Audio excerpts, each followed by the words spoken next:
So hello everyone, welcome back to my mini blog. তো গিয়েছিলাম আমি আমার ফ্রেন্ডের মামার রিসেপশনে, বউ ভাতে। বিয়ের ব্লগটা তো দেখেইছো অনেকে। তো প্রথমে গিয়েই তো আগে কাপলদের আমাদের তরফ থেকে যে উপহারটা সেটা দিলাম অ্যান্ড কিছু পিক ক্লিক করলাম। দেন তারপরে আমাদের বান্ধবী, যার মামার বিয়েতে আমরা গিয়েছি, সে তো জোর জবরদস্তি করে আমাদেরকে টিফিন করাতে বসালো। হ্যাঁ, তো হালকা পাতলা করে একটু টিফিন করে দিন চলে গেলাম ছাদে, কারণ ওদের যেহেতু বিয়েটা বাড়িতেই হচ্ছে, তো তাই পিক তোলার ভালো জায়গা হচ্ছে ছাদ। তো আমরা তিনজনে তিন মূর্তি চলে গেলাম ছাদে।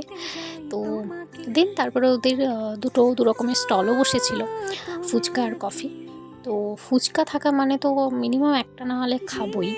হ্যাঁ, তো ফুচকা টুচকা খেয়ে দেন আমরা বসে গেলাম দুপুরের লাঞ্চ করতে, কারণ অনেকটাই দেরি হয়ে গিয়েছিল। তো নাম করে বসেছি, কারণ পেট পুরো ফুল। ঠিক আছে, সো হালকা পাতলা করেই খেয়েছি, বেশি কিছু খেতে পারিনি। ঠিক আছে, আর একটাই প্রে করি আমাদের তিনজনের এই বন্ধুত্বটা যেন সারা জীবন থাকে।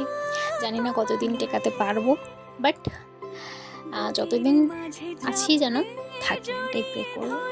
দেন তারপরে আমাদের খাওয়া দাওয়া মোটামুটি কমপ্লিটের দিকে। তারপরে দেখলাম এখানে কিছু কিউট হাঁসের বাচ্চা, তো ওদেরও একটা ক্লিপ নিয়ে নিলাম, ভিডিও ক্লিপ। সো আজকের ব্লগটা আমি এখানেই শেষ করছি। দেখা হচ্ছে নেক্সট কোনো মিনি ব্লগে।